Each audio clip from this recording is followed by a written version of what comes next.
નમસ્તે વિદ્યાર્થી મિત્રો, ધોરણ 12 ગણિત પ્રકરણ 9 વિકલ સમીકરણો ભાગ નંબર 2.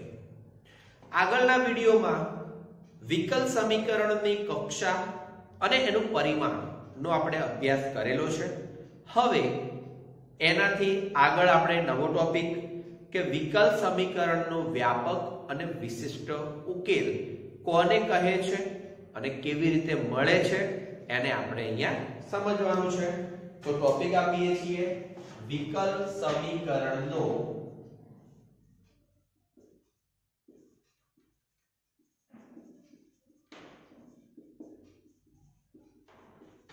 વ્યાપક અને વિશિષ્ટ ઉકેલ. હવે મિત્રો વ્યાપક ઉકેલ, પહેલા તો ઉકેલ, તો ઉકેલથી તમે પરિચિત છો. ઉકેલ એને બીજ તરીકે આપણે ઓળખીએ, એને શૂન્ય તરીકે આપણે ઓળખીએ. જે ધોરણ 10 ની અંદર દ્વિઘાત બહુપદી પ્રકરણ તમે શીખ્યા હતા, બરાબર? x વાળું સમીકરણ હતું અને એમાં ઉકેલ તરીકે x ની જુદી જુદી કિંમતો તમને મળતી હતી, તો એને આપણે ઉકેલ તરીકે ઓળખીએ છીએ. હવે આ ઉકેલ કે આ બીજ એને જો તમે સમીકરણની ડાબી બાજુમાં મૂકો તો તમને જમણી બાજુ મળતી હોય, બરાબર? અથવા જો કોઈ કિંમત સમીકરણની ડાબી બાજુમાં મૂકીને જો એની જમણી બાજુ મળતી હોય તો આપણે એને સ્વાભાવિક છે કે એ કિંમત એનો ઉકેલ છે એવું આપણે કહી શકીએ છીએ. તો આનો મતલબ એવો થયો કે અહીંયા આપણે વિકલ સમીકરણ રિલેટેડ ઉકેલની ચર્ચા કરવાનો છે. તો એવું વિચારીએ કે ધારો કે કોઈ એક વિકલ સમીકરણ આપેલું છે. એ વિકલ સમીકરણની કક્ષા 1 પણ હોઈ શકે, 2 પણ હોઈ શકે. તો એ વિકલ સમીકરણને અનુરૂપ કોઈ એવો ઉકેલ કે જેમાં એક સ્વર હોય કે બે સ્વર હોય, ટૂંકમાં એમ કહીશ કે કક્ષા 1 હોય તો એક સ્વર વાળો ઉકેલ, કક્ષા 2 હોય તો બે સ્વર વાળો ઉકેલ, સ્વર મતલબ સ્વૈર અચળ વાળો ઉકેલ ને આપણે વ્યાપક ઉકેલ તરીકે ઓળખીશું. એનો મતલબ કે સમીકરણની ડાબી બાજુમાં આપણે એની કિંમતો મૂકીએ અને જો જમણી બાજુ મળતી હોય તો આપણે એને ઉકેલ તરીકે ઓળખીશું. ક્લિયર? તો એ રીતે વ્યાપક ઉકેલ શું છે એને આપણે સમજવાનો પ્રયત્ન કરીએ અને એને લખીએ. તો સૌથી પહેલા વ્યાપક ઉકેલ.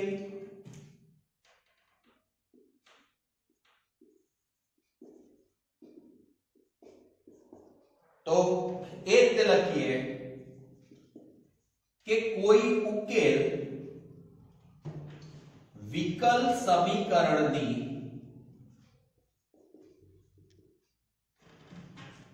કક્ષા જેટલા સ્વૈર અચળો ધરાવતો હોય તો તેને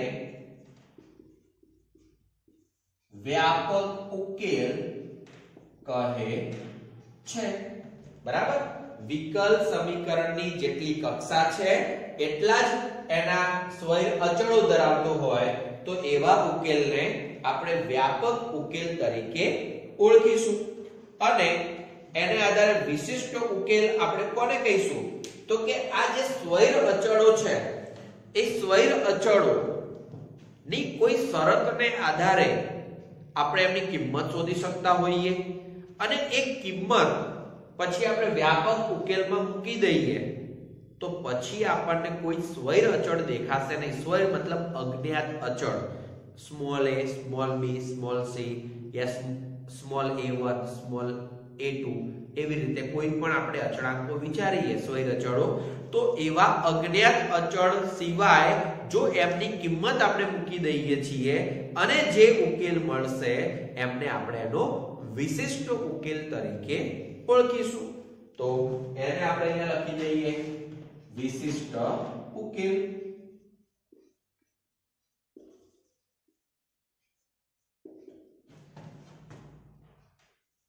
કોઈ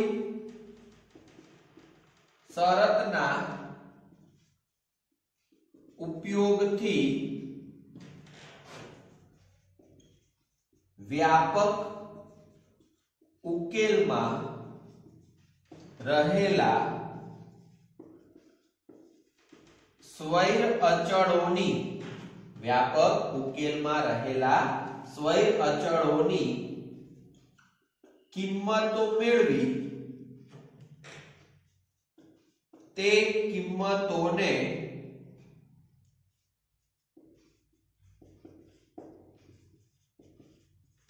વ્યાપક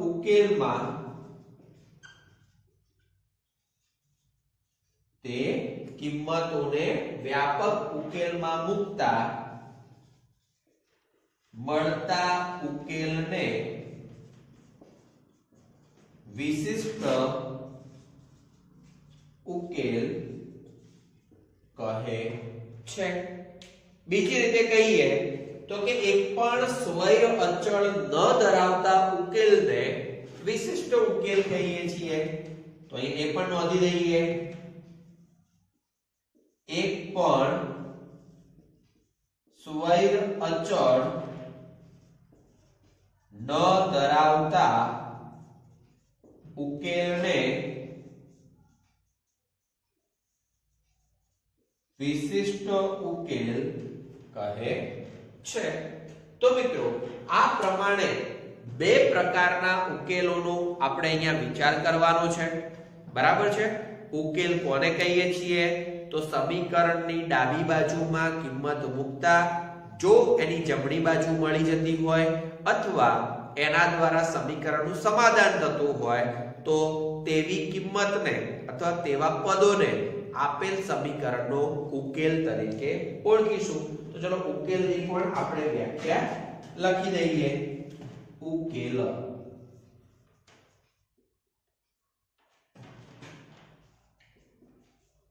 કોઈ પદ કૌંસમાં લખી દઈએ કિંમત દ્વારા સમીકરણનું સમાધાન થાય તો તેવા પદ કૌંસમાં કિંમત ને સમીકરણનો ઉકેલ કહે છે. ક્લિયર? તો ઉકેલ કોને કહે છે એ તો આપણે જાણીએ છીએ, પરંતુ વ્યાપક ઉકેલ તો જેટલી કક્ષા હશે બરાબર એટલા જ સ્વૈર અચળ ધરાવતો હોય તો એવા ઉકેલને વ્યાપક ઉકેલ, અને વિશિષ્ટ ઉકેલ કોને કહીશું? તો એક પણ સ્વૈર અચળ ન ધરાવતા ઉકેલને એના વિશિષ્ટ ઉકેલ તરીકે આપણે ઓળખીશું. તો મિત્રો આ બે પ્રકારના ઉકેલોને વ્યવસ્થિત યાદ રાખજો.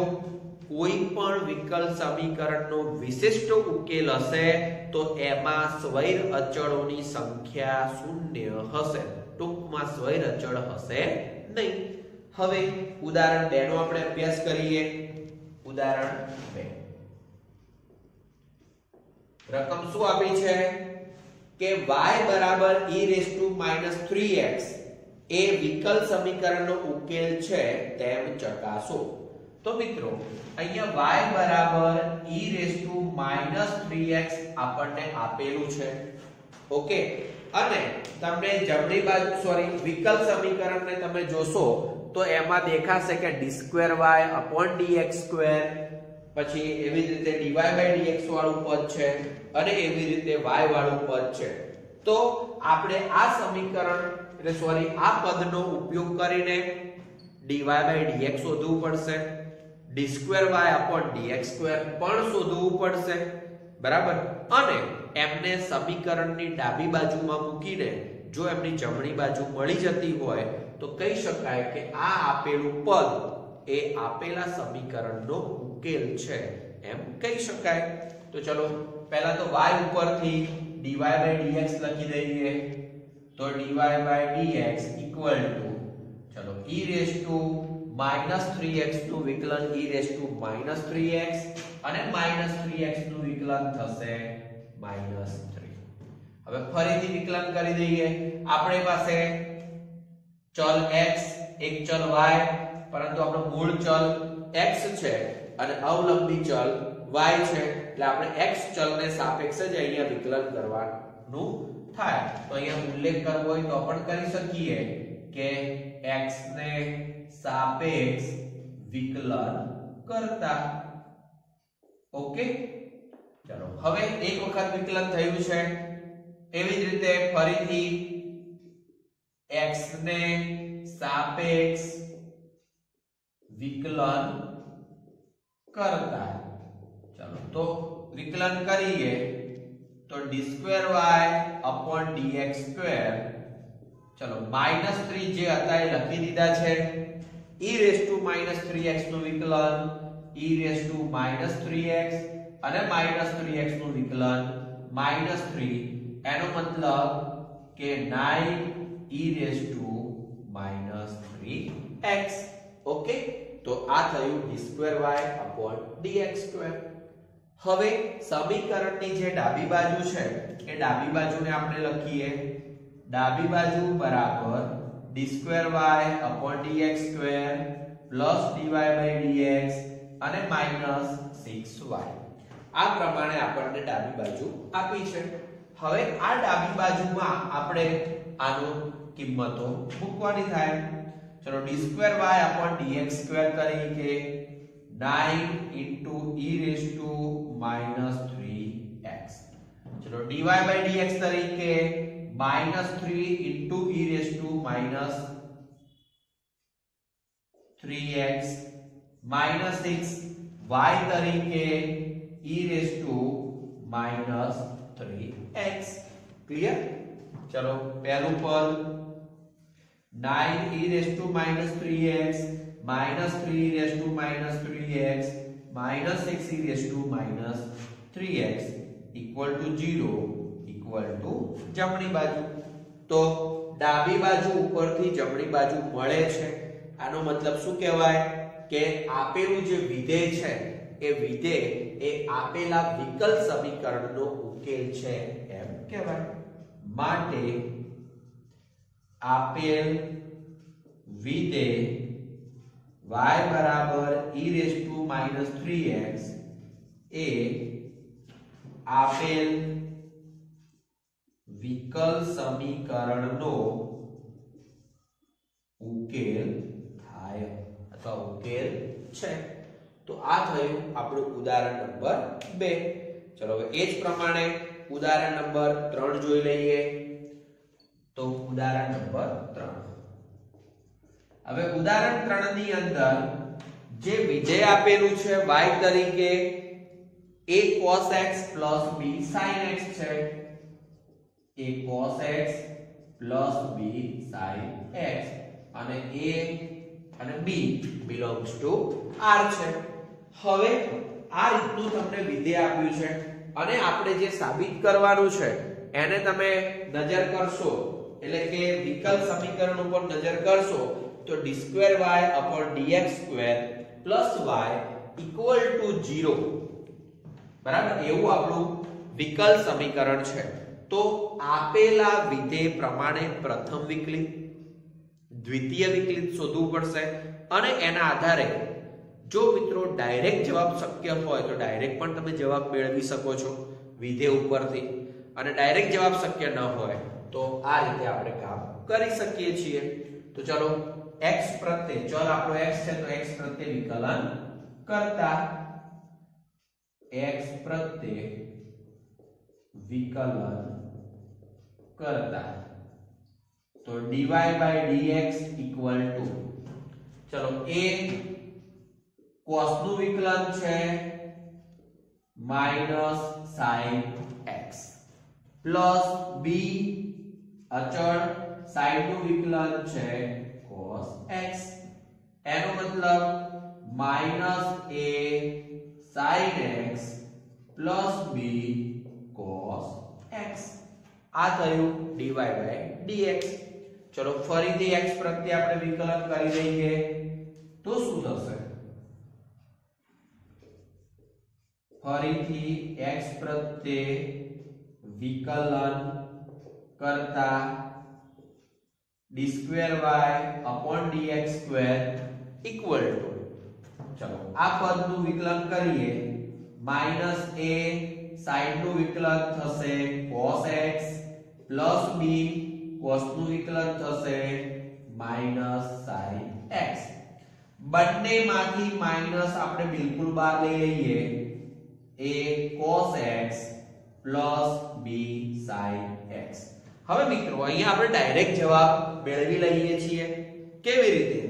તો આ જે પદ છે એ પદ આપણા માટે y તરીકેનું છે, તો શું લખાય? Minus y. અને આ માઈનસ y ને આ બાજુ લાવી દઈએ તો d2y/dx2 y = 0. તો આ તો આપણે જે વિકલ સમીકરણ છે એ જ વિકલ સમીકરણ ડાયરેક્ટ આવી ગયું છે. તો અમુક વખતે એવું પણ થાય કે તમને જે વિધેય આપ્યું છે એ વિધેયના ઉપયોગથી ડાયરેક્ટ પણ વિકલ સમીકરણ મેળવી શકાય છે. તો કહી શકાય કે માટે આપેલ વિધેય એ આ વિકલ સમીકરણનો ઉકેલ છે. ક્લિયર? માટે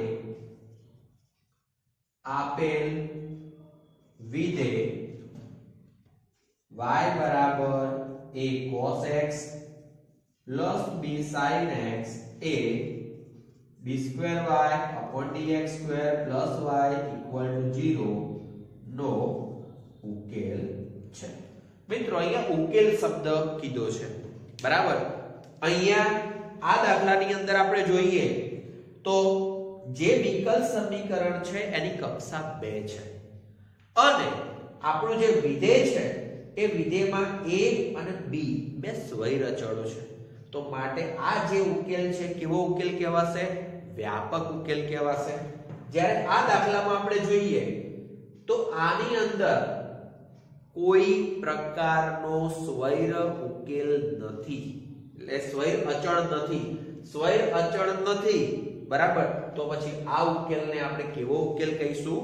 વિશિષ્ટ ઉકેલ તરીકે ઓળખીશું. આ ઉકેલ વ્યાપક ઉકેલ થશે, આ ઉકેલ વિશિષ્ટ ઉકેલ થશે. ઓકે, તો આ છે ઉદાહરણ નંબર 3. હવે એ પ્રમાણે આપણે સ્વાધ્યાય 9.2 નો અભ્યાસ કરવાનો છે. તો સ્વાધ્યાય 9.2 ની અંદર જુદા જુદા પ્રકારના 12 દાખલા આપેલા છે, બરાબર? તો એમાંથી આપણે અમુક દાખલાઓનો અભ્યાસ કરીએ. સૌથી પહેલા દાખલા નંબર 1. તો સ્વાધ્યાય 9.2 પ્રશ્ન નંબર 1, y બરાબર e⁻x પ્લસ 1. હવે વિશિષ્ટ ઉકેલ આપ્યો છે y double dash minus y dash equal to 0. તો આપણે કામ કયું કરવાનું છે? તો કે સૌથી પહેલા તો y આપ્યા છે તો y ને આધારે y ડેશ અને y ડબલ ડેશ શોધવા પડે. તો ચલો એ રીતે y ઉપરથી y ડેશ શોધી દઈએ. હવે મિત્રો લખતા નથી કે x ને સાપેક્ષ વિકલન કરતા, પણ પરીક્ષામાં તમારે એનો હંમેશા ઉલ્લેખ કરી લેવાનો, બરાબર? કે x ને સાપેક્ષ વિકલન કરતા. માટે y dash equal to e⁻x નું વિકલન e⁻x 1 નું વિકલન 0. ચલો ફરીથી x પ્રત્યે વિકલન કરતા y ડબલ ડેશ e⁻x નું વિકલન થશે e⁻x. હવે આપણે જે સાબિત કરવાનું છે એ પ્રમાણે જો આને આધારે ડાયરેક્ટ જ લખવું હોય તો e⁻x ની જગ્યાએ આપણે y ડેશ મૂકી શકીએ છીએ. તો y double dash equal to y dash y double dash minus y dash equal to 0. તો આવું આપણને વિકલ સમીકરણ આપેલું છે. તો માટે શું કહી શકાય કે આપેલું વિધેય એ આ વિકલ સમીકરણનો ઉકેલ છે. આવું ક્યારે શક્ય બનશે? જ્યારે સરળ સ્વરૂપનું વિકલ સમીકરણ હશે ત્યારે. પરંતુ મિત્રો થોડુંક ડિફિકલ્ટ જેવું દેખાતું હોય અથવા ડાયરેક્ટ આપણને એ પ્રમાણે જવાબ ન મળતો હોય તો પછી આપણે જે ઉદાહરણ 2 શીખ્યા હતા કે ડાબી બાજુમાં y dash y y double dash ની કિંમત મૂકી દેવાની અને જમણી બાજુ મેળવી દેવાનું. તો એ રીતે પણ તમે કામ કરી શકો છો. તો આની અંદર લખી દઈએ માટે વિધેય y બરાબર e⁻x + 1 A y double dash minus y dash equal to 0 વિકલ સમીકરણનો ઉકેલ છે. ચલો એ પ્રમાણે આપણે બીજું જોઈએ. y ઇક્વલ ટુ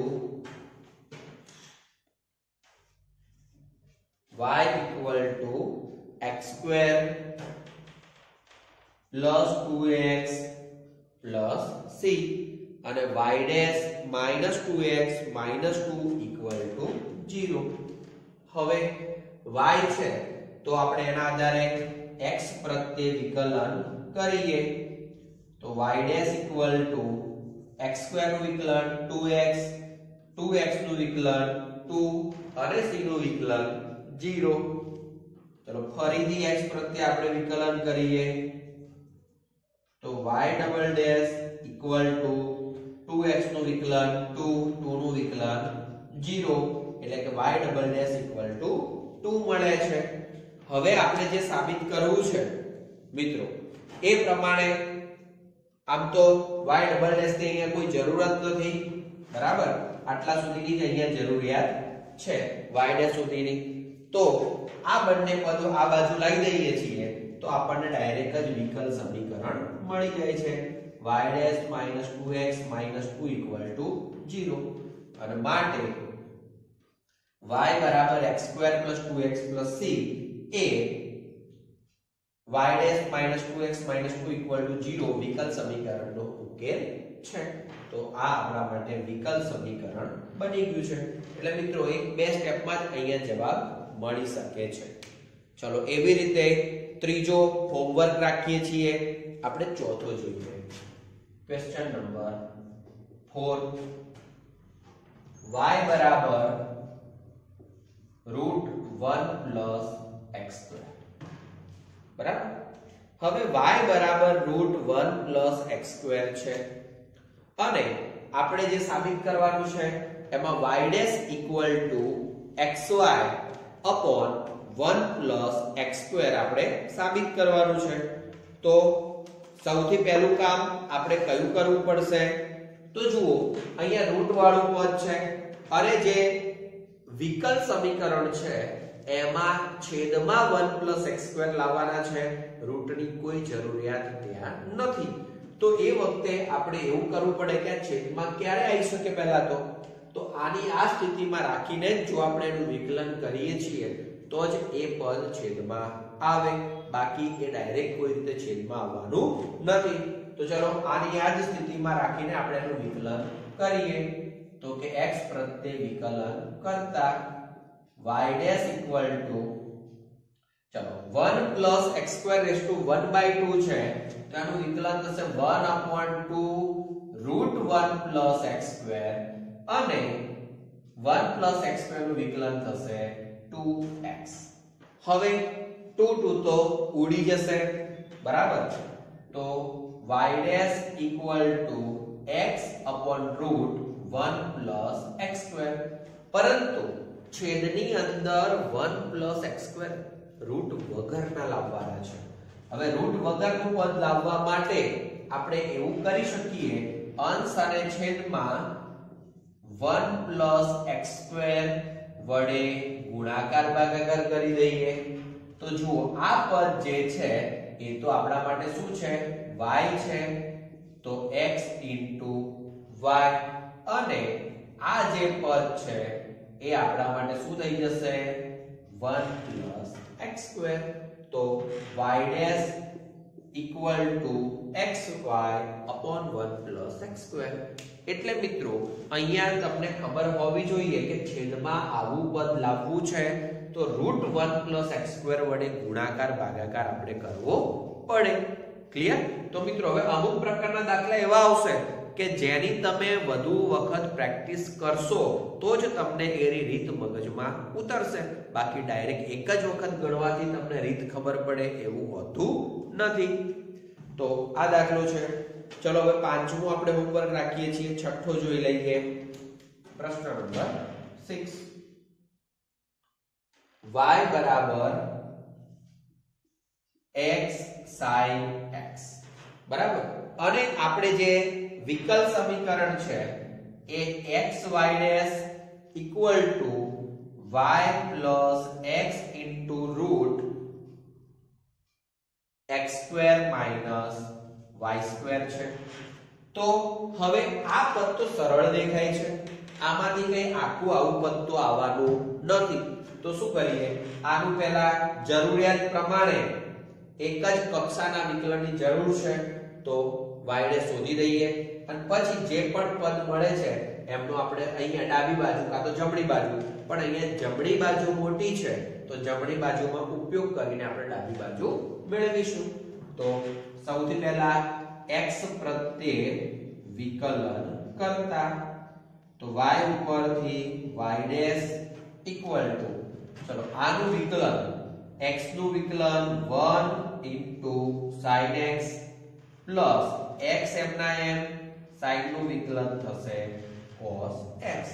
એનો મતલબ કે sin x plus x cos x આપણને y' તરીકે મળ્યા છે.